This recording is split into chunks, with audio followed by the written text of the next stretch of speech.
ॐ खड्गं चक्रगदे सुजापपरिघां चूलम्बुशुण्डिं शिरा शङ्खं सन्ददतिं करैस्त्रिनयनां सर्वाङ्गभूषावृतां नीलास्मद्युतिमासपाददशकां सेवे महाकालिकां यामास्तौ स्वपिते हरौ कमलजो हन्तुं मधुं कैटभम्। ओम सर्वमंगलमांगल्ये शिवे सर्वार्थसाधिके शरण्ये त्र्यंबके गौरी नारायणी नमोस्तुते। नमस्कार, स्वागत है आपका आचार्यवाणी में। मैं आचार्य डॉक्टर विक्रमादित्य आपके साथ हूँ। आज का विषय हमारा जो है कि हम बात करने जा रहे हैं वृश्चिक राशि वालों के लिए अक्टूबर के आरंभ काल में ग्रहों का योगायोग किस प्रकार से बन रहा है। 8 तारीख का अवसर 8 अक्टूबर को मंगलवार का अवसर है। पंचमी तिथि उदया तिथि के रूप में विद्यमान है। ग्रह नक्षत्रों के दृष्टिकोण से समय आपके लिए कई मामलों में अच्छा दिखाई देता है। ऐसे में आपको विशेष तौर पर देखिए, जो ग्रह योग बनते दिखाई दे रहे हैं वो आपके लिए कहीं ना कहीं राजयोग का निर्माण तो कर ही रहे हैं। तो उन क्षेत्रों में थोड़े से बड़े लोगों से संपर्क साधने का आपको प्रयास करना चाहिए, और जितने बड़े लोगों से संपर्क साधने का प्रयास करोगे वो आपसे प्रभावित भी हो जाएंगे।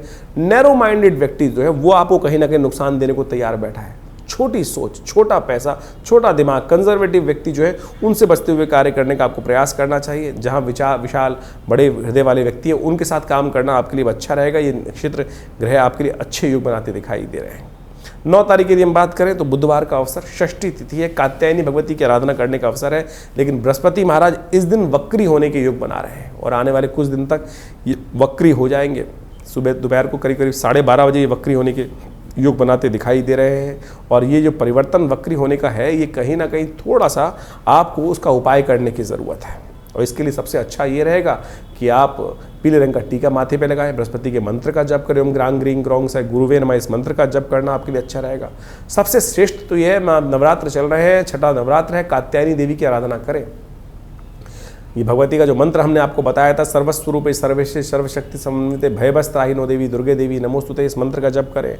भगवती कात्यायनी को लाल वस्त्र अर्पित करने का प्रयास करें। भगवती को हलवे का भोग लगाने का प्रयास करें। बृहस्पति केसर युक्त हलवा भगवती को अर्पित करने से बृहस्पति को भी नेगेटिव प्रभाव ठीक करने वाला रहेगा। ऐसे में खीर का भोग भी भगवती के निमित्त लगाना आपके लिए समस्त रूप से कल्याण के योग बनाता दिखाई देगा। यदि 10 तारीख की हम बात करें, बृहस्पतिवार का अवसर, सप्तमी तिथि, देखिए ग्रह नक्षत्र दृष्टिकोण से परिवर्तन का योग एक और बन रहा है। बुध महाराज शुक्र के साथ विराजमान होने 12वें भाव में आपके उपस्थित हो रहे हैं। ये ग्रह नक्षत्र का प्रभाव जो है वो थोड़ा सा इस प्रकार का है कि ग्रह नक्षत्र जो बन रहे हैं, बृहस्पति वक्री, शनि वक्री और साथ साथ बुध भी 12वें भाव में अस्त भाव में उपस्थित होने के योग बना रहे हैं। बहुत सारे लोग काम निकलवाने के बाद आपको एक साइड कर सकते हैं। इस बात का ध्यान रखते हुए कार्य करने की ज़रूरत है आपको। ऐसे में अपने शत्रुओं का संहार करना भी बहुत ज़रूरी है।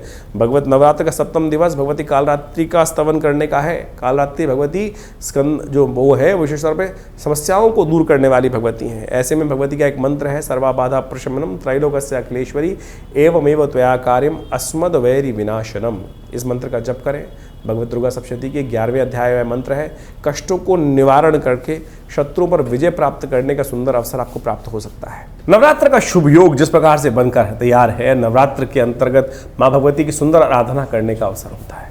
और ये नवरात्र जो अश्विन मास में आते हैं शारदीय नवरात्र कहलाते हैं। और शारदीय नवरात्र समस्त मनोरथ सिद्ध करने के लिए अद्भुत रूप से कहा गया, शास्त्र में उनका व्याख्यान उपस्थित किया गया है। दुर्गा सप्तशती के 12वें अध्याय में कहा गया है कि शरद काल में जो नवरात्र आते हैं, देवी की उपासना करने का पर्व जो आता है, उसमें जो श्रद्धा के साथ भगवती के निमित्त मंत्र जप करते हैं, यज्ञ करते हैं, उनके निमित्त भक्ति भाव से उनके समस्त कर्मों को जिस प्रकार से शास्त्र में वर्णित है उनको करते हैं तो उनकी मनोकामना सिद्धि के योग बन जाते हैं। और हमने विवेकानंद योगाश्रम में जिस प्रकार से सुंदर पूरे दुर्गा सप्तशती के 9 दिनों में, नवरात्रों के 9 दिनों तक पूरा सुंदर महायज्ञ का सुंदर आयोजन रहता है, सहस्त्र चंडी महायज्ञ का आयोजन रहता है और माँ भगवती के सानिध्य में रहता है। हमारे आश्रम में जो भगवती दुर्गा जी की जो श्री विग्रह उपस्थित है वो मुल्तान से आया हुआ।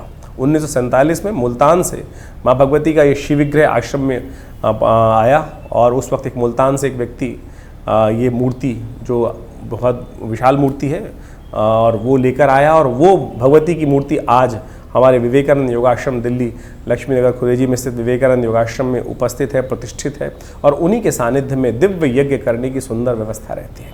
नवरात्र का सुंदर यज्ञ, माँ भगवती की सुंदर आराधना करने का ऐसा दिव्य पर्व है कि जो इन नवरात्रों में जो माँ भगवती के सानिध्य में बैठकर उनके मंत्रों से यज्ञ करते हैं, भगवती में दुर्गा सप्तशती में स्वयं कहा गया है कि विशेष तौर पर नवरात्रों के दिनों में जो आराधना करते हैं उनकी समस्त मनोकामना सिद्धि के योग बनते हैं। और हमने तो लगातार अनन्य श्रद्धा के साथ भगवती के सानिध्य में पिछले करीब 50 सालों से यहाँ हमारे आश्रम पे जो नित्य यज्ञ चलता है, आप सब भी उस यज्ञ में सम्मिलित हो सकते हैं। दुर्गा सप्तशती के संपूर्ण 13 अध्यायों का, नवर्ण मंत्र का साथ साथ यज्ञ चलता है, विभिन्न नवग्रहों का यज्ञ चलता है। आप भी इस यज्ञ में सुंदर रूप से सम्मिलित हो सकते हैं। और इस बार नवरात्र का सुंदर योग जो बन रहा है वो विशेष तौर पर बहुत मनोकामनाओं को सिद्ध करने के लिए अनुकूल है।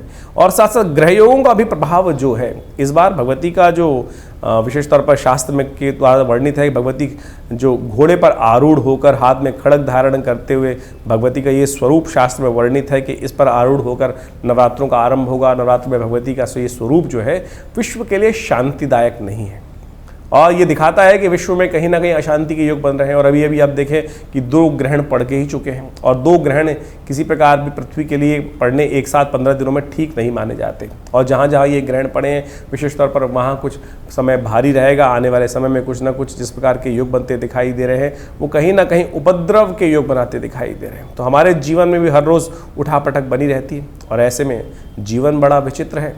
और ऐसे में जितना भगवान के सानिध्य में मंत्र जप करने का, प्रभु की आराधना करने का सुंदर अवसर मिल जाए वो सदा मनोकामना कष्टों को दूर करने वाला होता है। और एक बात समझे, हम जीवन की आपाधापी में अपने आप को पता नहीं कहाँ कहाँ व्यस्त रखते हैं। कोशिश करें, आए थे हरि भजन को ओटन लगे कपास। ये बड़ी विचित्र स्थिति है संसार के अंदर कि हम सब भगवान के उस कार्य के लिए आए थे, संसार में आए थे हरि भजन को, और अपने जीवन में किस प्रकार से समस्त कार्यों को करते हैं और केवल भजन का कार्य ही भूल जाते हैं। कोशिश करें इस सुंदर नवरात्र पर माँ भगवती का सुंदर सानिध्य लेने का प्रयास करें। और यदि आप स्वयं इस यज्ञ में बैठना चाहते हैं तो आश्रम में जो यज्ञ की सुंदर व्यवस्था है, फ़ोन नंबर्स आपके सामने स्क्रीन पर चल रहे हैं। श्री विग्रह भगवती का आपको हमारे इस वीडियो के माध्यम से दिखाई दे रहा होगा। तो आप कोशिश करें माँ भगवती का सुंदर यज्ञ में स्वयं भी सम्मिलित हो सकते हैं। और बहुत दूर हैं, नहीं आ पा रहे हैं तो चिंता ना करें, उसके लिए आश्रम की तरफ से सुंदर व्यवस्था ऐसी रहती है कि आश्रम में जो विद्वान ब्राह्मणगण रहते हैं वो भी सब आपके उस कार्यक्रम में सम्मिलित होने के लिए आपके नाम से यज्ञ इत्यादि में कर सुंदर रूप से व्यवस्था बना सकते हैं। तो आप स्वयं इस यज्ञ में पधारें, आपकी मनोकामना सिद्धि का योग बनेगा, कल्याण होगा। नमस्कार।